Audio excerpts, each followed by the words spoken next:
여러분, 안녕하세요. 조희대의 법원이 이제 명백히 국민들과의 전쟁을 선포했습니다. 이자들 정신이 완전히 맛이 간 것인지 도저히 이해할 수 없습니다. 서울중앙지법이 내란 사건 영장전담법관을 새로 지정했다는 충격적인 소식입니다. 이 소식을 어떻게 담담하게 받아들일 수 있겠습니까? 국민의 가슴이 찢어질 듯합니다.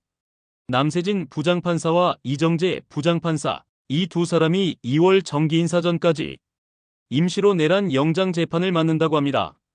이게 과연 우연일까요? 서울중앙지법은 판사들 온라인 투표로 정했다고 변명하고 2월 23일부터는 정기 사무분담에서 새 영장전담법관 2명을 다시 뽑겠다고 합니다. 다음 달 9일 전체 판사회의에서는 지정 방식과 내란 전담 재판부 구성까지 밀실에서 논의한다고 합니다. 이 모든 게 국민을 속이는 연극처럼 보입니다. 하지만 국민들이 진짜로 분노하는 지점은 이런 절차가 아닙니다. 절차 따위가 문제가 아닙니다. 핵심은 훨씬 더 무서운 이것입니다. 지금 이 나라에서 구속영장이 도대체 어떤 의미를 가지고 있는지입니다. 내란 수사는 철저한 기록과의 전쟁입니다. 누가 언제 어디서 무슨 지시를 내렸는지, 어떤 문건이 어떤 비밀 경로로 돌았는지, 어느 밀실 회의에서 어떤 반역적인 말이 오갔는지 그 모든 흔적을 하나하나 붙잡아야 합니다. 영장 단계에서 단 한 번이라도 미끄러지면 증거는 순식간에 증발하고 진술은 슬쩍 바뀌고 책임은 안개처럼 흐려져 사라집니다. 그래서 영장 전담은 진짜 첫 번째 철벽 관문입니다.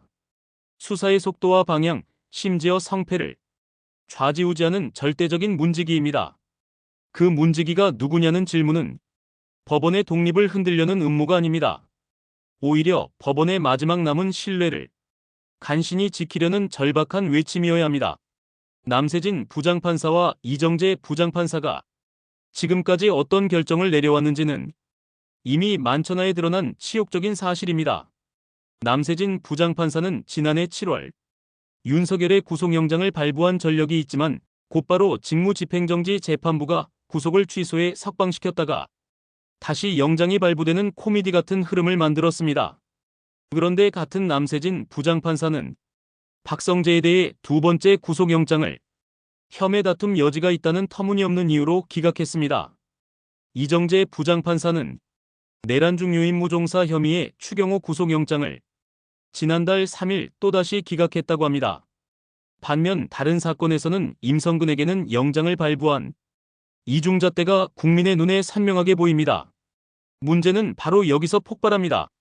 국민들이 보기엔 일관성이라고는 전혀 찾아볼 수 없습니다. 이건 명백한 위선입니다.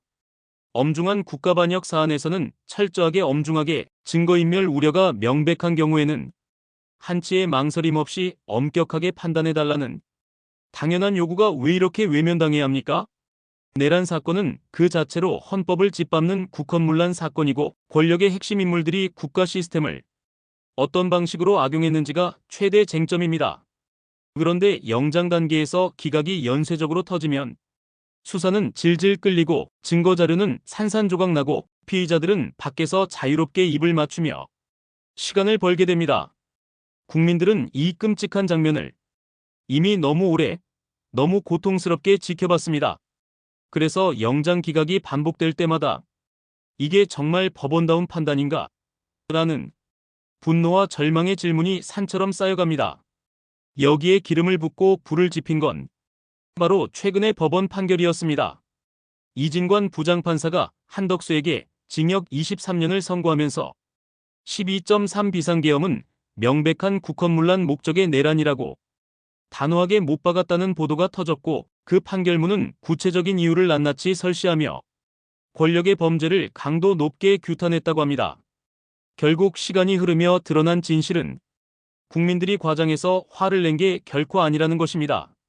내란 관련 인사들이 단순한 주변인이 아니라 권력의 핵심이라는 정황이 재판마다 더 선명해졌고 판단은 점점 더 엄중해졌습니다. 그런 상황에서 영장 단계의 판단이 더욱 무겁고 단호해야 하는데도 왜 이렇게 느슨하게 흘러가는 겁니까? 처음부터 철저히 단호했어야 할 문지기 자리에 기각으로 이미 큰 논란을 일으켰던 인물들이 또다시 앉는다는 소식이 들리면 국민들이 이건 명백한 우롱이다 라고 외칠 수밖에 없는 이유가 여기 있습니다. 서울중앙지법은 내란 외환반란 범죄 형사절차 특례법 시행에 따른 후속 조치라며 영장전담법관을 2명 이상 두겠다고 형식적인 설명을 늘어놓습니다. 제도 자체는 표면적으로 필요할 수 있습니다. 큰 사건이면 절차를 치밀하게 설계해야 하는 게 맞습니다. 하지만 국민들이 진짜로 묻는 것은 제도의 필요성이 아니라 그 제도를 운영하는 법원이 스스로 무너진 신뢰를 회복할 진심 어린 의지가 있는지입니다.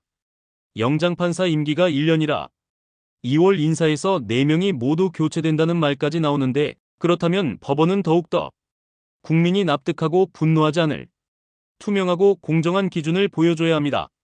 그런데 온라인 투표로 정했다는 무책임한 말만 반복하면 책임은 완전히 증발하고 결과만 덩그러니 남습니다.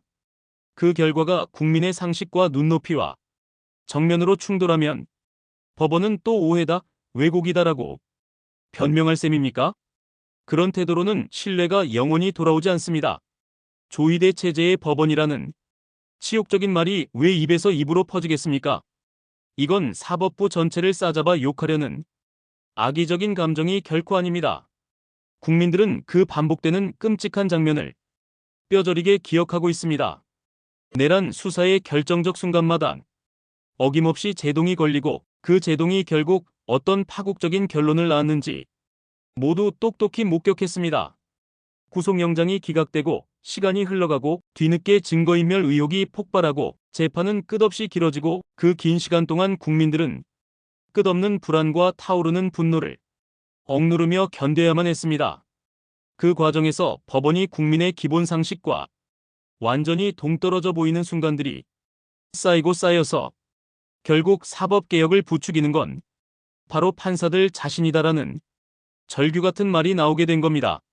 지금 당장 필요한 것은 개별 판사에 대한 맹목적인 분노를 퍼뜨리는 게 아닙니다. 법원이 왜 이렇게 국민의 신뢰를 스스로 짓밟고 불신을 자초하는지 그 근본적인 구조를 과감히 바꾸는 일입니다. 사법개혁은 결코 판사들을 겁주고 위협하기 위한 구호가 되어서는 안 됩니다. 오히려 법관의 독립을 진짜로 지키려면 그 독립이 특권으로 변질되어 오해받지 않도록 책임의 통로를 명확하고 단호하게 만들어야 합니다.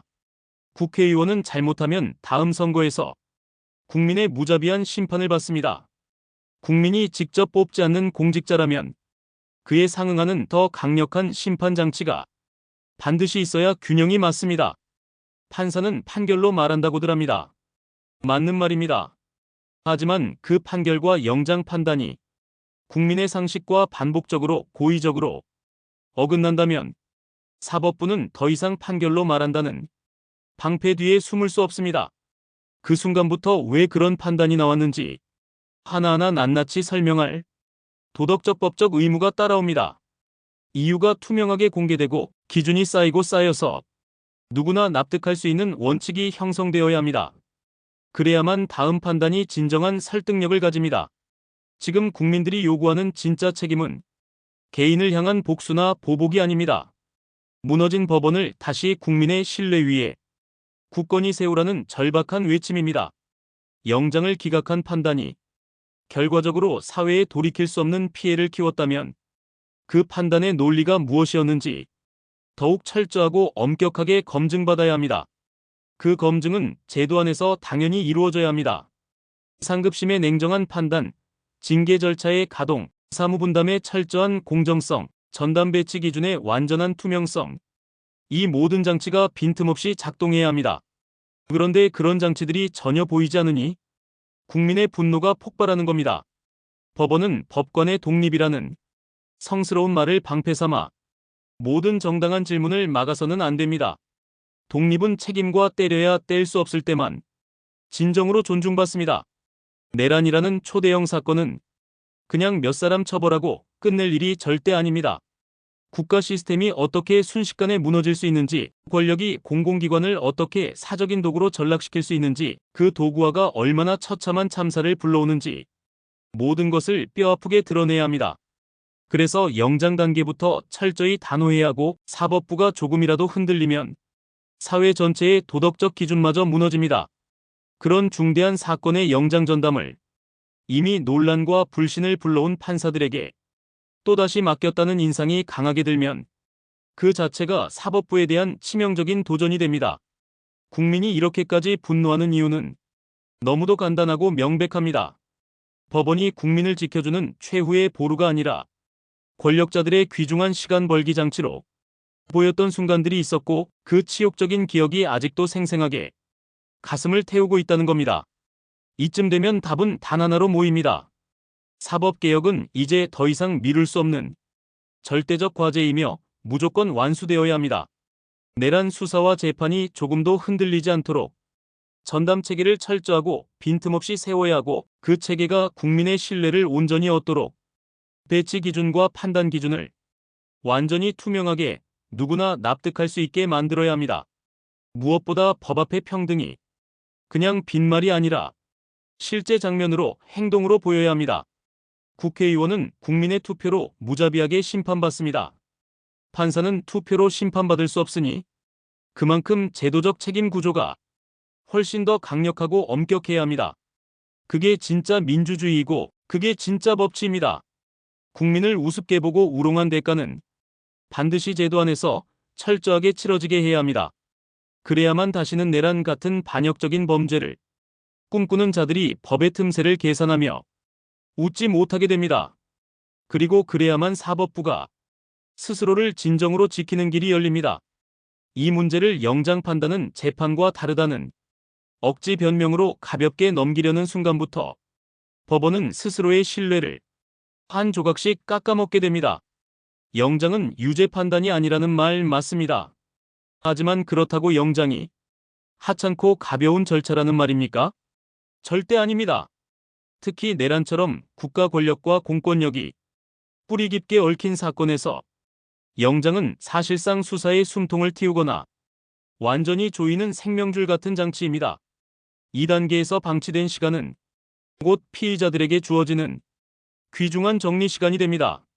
전화기를 바꾸고 문서를 대량 파쇄하고 통신 기록을 말끔히 지우고 사람들 사이에 진술을 완벽히 맞추는 그 치밀한 시간 말입니다. 국민들이 진심으로 두려워하는 건 바로 그겁니다. 법원이 의도했는지 아닌지가 중요한 게 아닙니다. 결과적으로 누가 막대한 이득을 보고 누가 치명적인 피해를 입느냐가 전부입니다.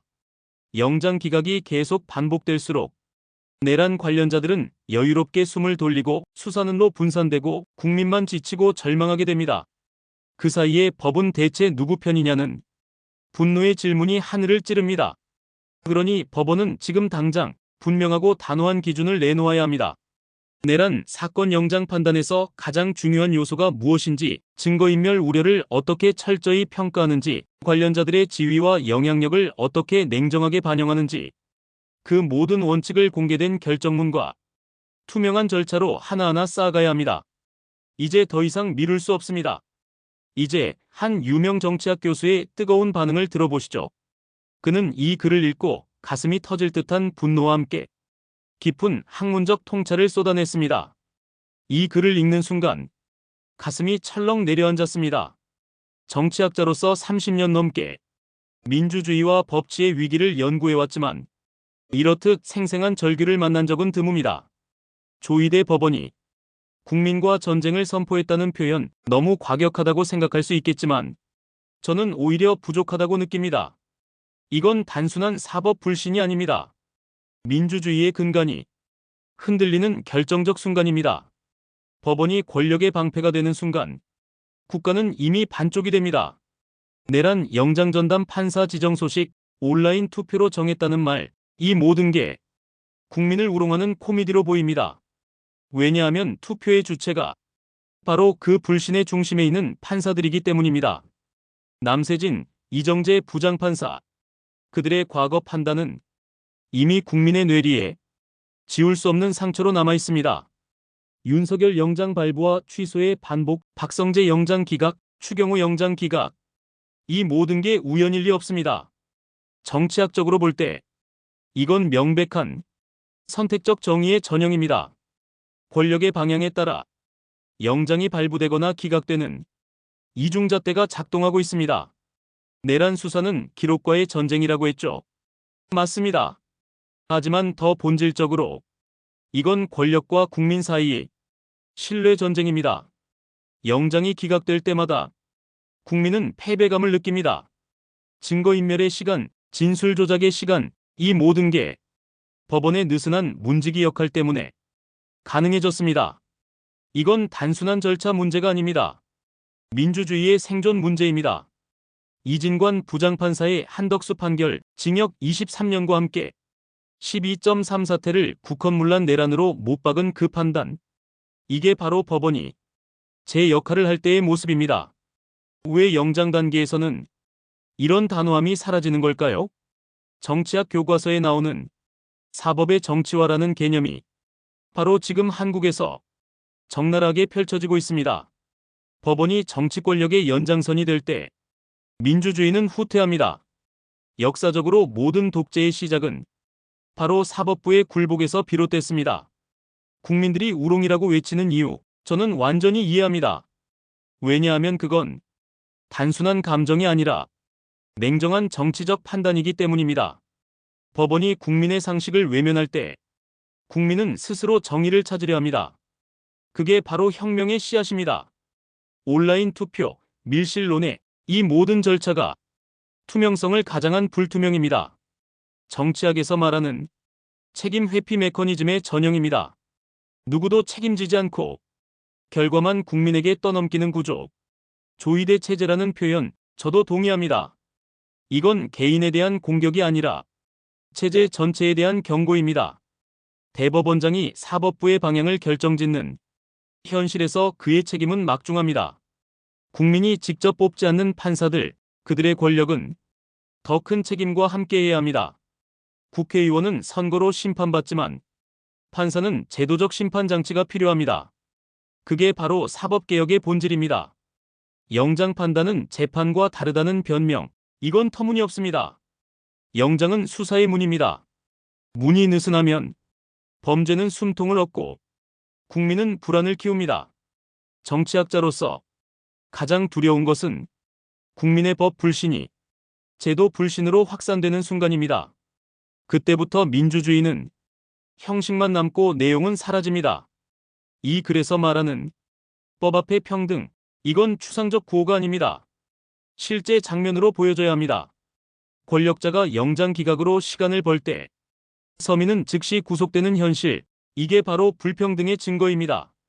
사법개혁은 피할 수 없는 역사적 과제입니다. 지금 하지 않으면 다음 세대가 더 큰 대가를 치릅니다. 프랑스 혁명, 한국의 4.19, 6월 항쟁, 모두 사법 불신에서 시작됐습니다. 법원은 지금이라도 분명한 기준을 제시해야 합니다. 증거인멸 우려 평가 기준, 피의자 지위 반영 원칙 모두 공개하고 축적해야 합니다. 이 글의 절규는 단순한 분노가 아닙니다. 민주주의를 지키려는 마지막 경고입니다. 정치학자로서 저는 이 목소리에 전적으로 공감합니다. 국민 여러분, 이 문제를 외면하지 마십시오. 법원이 국민의 것이 될 때 진짜 법치가 시작됩니다. 지금이 바로 그 변화를 요구할 때입니다. 이 글을 읽고 저는 다시 한번 민주주의의 연약함을 절감했습니다. 하지만 동시에 국민의 힘을 믿게 되었습니다. 이 분노가 변화의 동력이 되길 진심으로 바랍니다. 끝으로 조이대 법원장에게 전합니다. 역사는 당신의 선택을 냉정하게 기록할 것입니다. 국민의 편에 서십시오. 그게 사법부가 사는 길입니다. 시청해주셔서 감사드립니다. 저희는 항상 정확하고 신속한 정보를 제공하도록 노력하겠습니다. 구독도 부탁드려요.